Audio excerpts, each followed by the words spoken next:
Et à la veille d'une nouvelle journée de mobilisation syndicale, Emmanuel Macron poursuit son itinéraire mémoriel. Il est au Mont-Saint-Michel aujourd'hui pour célébrer le millénaire de la fondation de l'abbaye. Demain, il lancera également les préparatifs du 80e anniversaire du débarquement allié du 6 juin 1944, qui aura donc lieu l'année prochaine.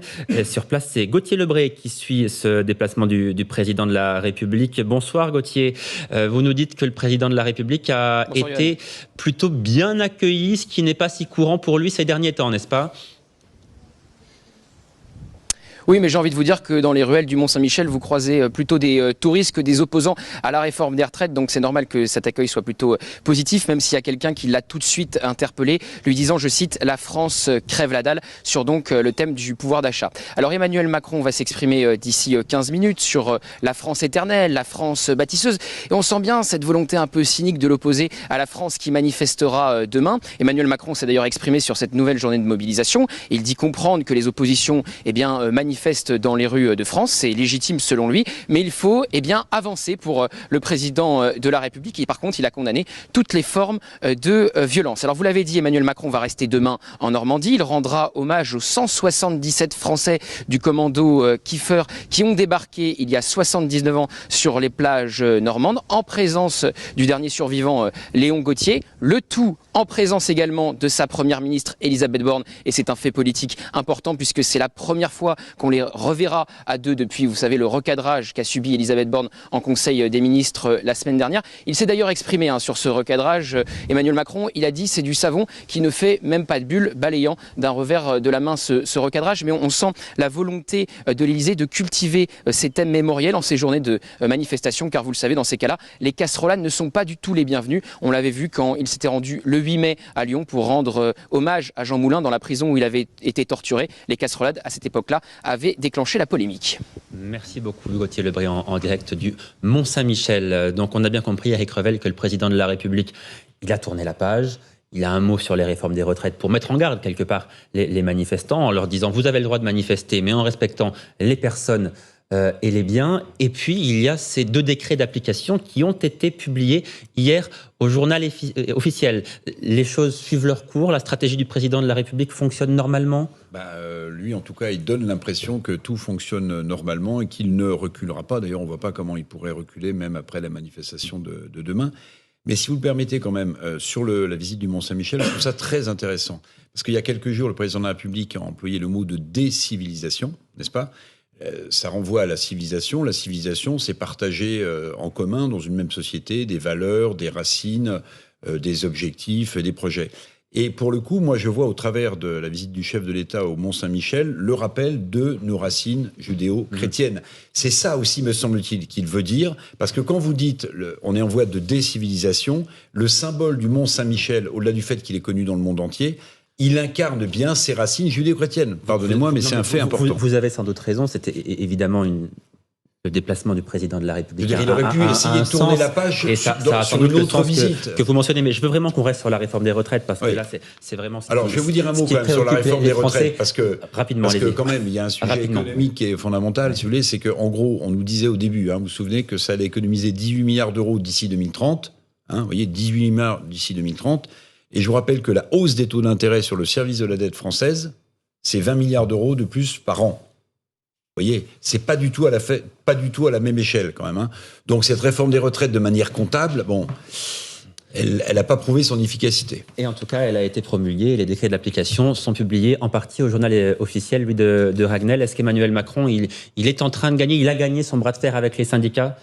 Alors, objectivement, oui, sur la question de la réforme des retraites, alors c'est gagné avec, il y a du sang partout, enfin, oui, ça a été quand même assez difficile, à la fois avec les syndicats, et puis le spectacle qui a été donné aux Français était quand même pas terrible, avec un gouvernement qui, jusqu'à Noël, a essayé de tendre la main aux partenaires sociaux, montrer que le gouvernement était dans le dialogue, et puis en fait, patatras, il n'y a pas de dialogue possible, le gouvernement qui utilise l'article 49.3 de la Constitution, donc ça, pour le coup, ça laissé des traces et c'est quelque chose qui va être compliqué à régler, en tout cas à court et moyen terme. Et effectivement, vous l'évoquiez tout à l'heure, moi, dans la visite du président au Mont-Saint-Michel, j'y vois une illustration pour montrer que effectivement tout ça est derrière lui. Demain, il sera avec notre vétéran du commando Kiefer à l'occasion de l'anniversaire du 79e anniversaire du débarquement. Et puis il y a des petits signaux que je trouve intéressants. Typiquement, vous voyez dans la délégation qui accompagnait donc Emmanuel Macron au Mont-Saint-Michel, eh bien le président a proposé à l'écrivain Camille Pascal, l'historien qui était celui qui écrivait les discours de Nicolas Sarkozy, de venir, de le rejoindre. Et il s'avère que Camille Pascal, c'était vraiment l'auteur de tous les grands discours de Nicolas Sarkozy sur la France éternelle. C'était le discours du Puy-en-Velay. C'était vraiment tous les discours qui faisaient référence à la chrétienté, aux racines judéo-chrétiennes. Et donc, Emmanuel Macron, lui, a proposé la convier dans son déplacement. Et je pense qu'Emmanuel Macron veut adresser deux signaux. Le premier, c'est qu'effectivement, la crise sociale est derrière lui. Et le deuxième, c'est tenter d'une certaine manière de mettre le cap un tout petit peu à droite, à la droite des valeurs, la France éternelle.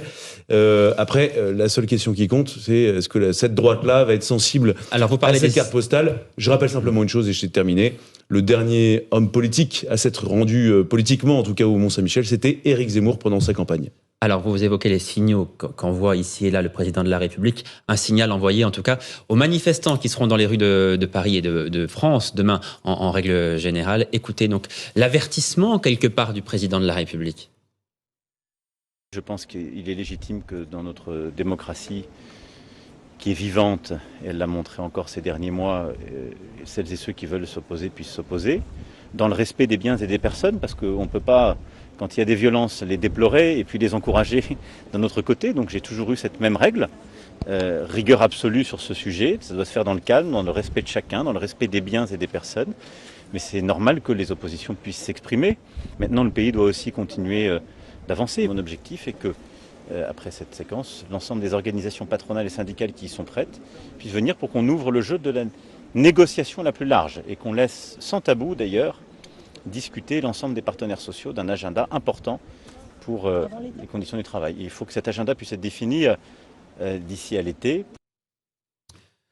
On voit bien que le chef de l'État, il affiche une forme de sérénité en réalité désormais. Alors, est-ce que c'est une sérénité de façade ou est-ce qu'elle est réelle? J'ai plutôt l'impression qu'elle est réelle. Je peux me tromper. Oui, alors nul n'est censé ignorer la loi, nul n'est censé non plus, en tant que président de la République, ignorer la conflictualité sociale qui grouille depuis des semaines en France, notamment en référence aux manifestations contre la réforme des retraites. Maintenant, moi, j'observe en sociologie qu'il y a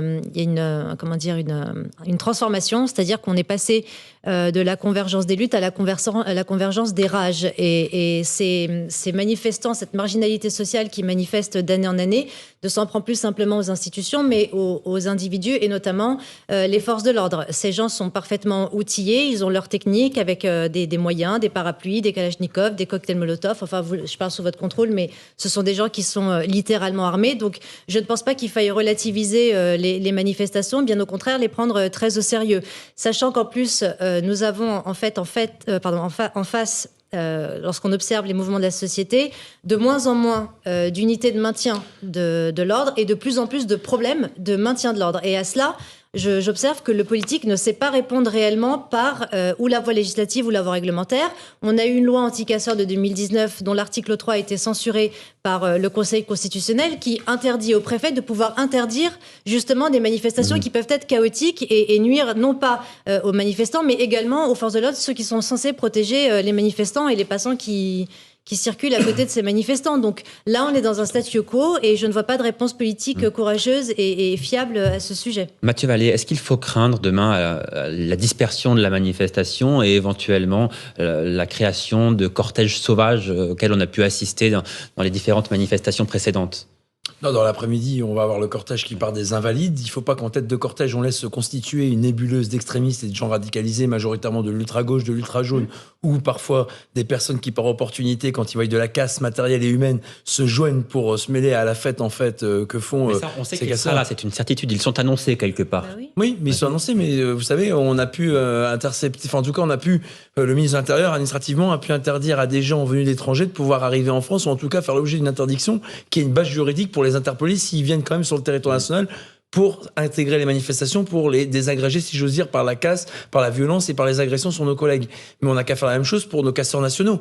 Aujourd'hui, on le voit avec l'actualité de ce week-end, notamment à Ajaccio, on a un hooliganisme assez exacerbé qui transforme les stades en champs de bataille.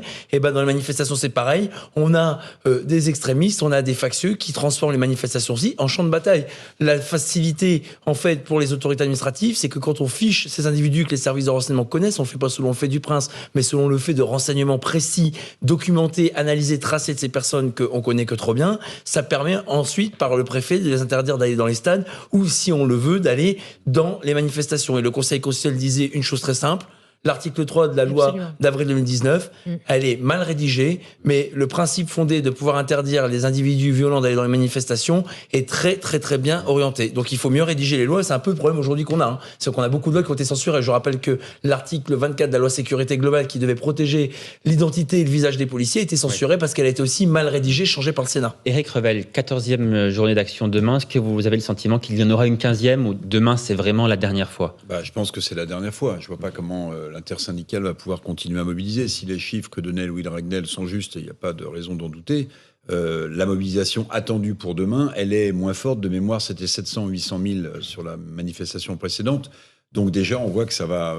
Mais juste concrètement, sur les 17 personnes que le ministre de l'Intérieur souhaite ne pas voir venir en France, puisque vous croyez vraiment, monsieur le commissaire, qu'ils vont prendre l'avion ou le train? Ils vont venir en voiture. Et comme l'espace Schengen a ôté nos frontières, bon courage si vous ne les retrouverez pas une fois qu'ils sont en train de casser aux Invalides ou Place d'Italie. Non, mais on a la chance d'avoir la police nationale des transports en Ile-de-France et même des unités de sécurisation de transport en commun en province, que j'oublie pas la province, qui permettent de contrôler énormément de personnes qui prennent les transports. Et quand on a des individus qui sont frappés de ces interdictions administratives, il y a une interpellation qui est possible de manière à ce qu'ils ne puissent pas rejoindre les cortèges. C'est un outil. Non, mais c'est un outil supplémentaire. Après, pour l'immigration, pour le terrorisme ou pour l'extrémisme lié aux manifestations, évidemment que l'Europe est complètement une passoire et qu'il faudrait renforcer sa législation et ses frontières. Mais ça, c'est un autre sujet.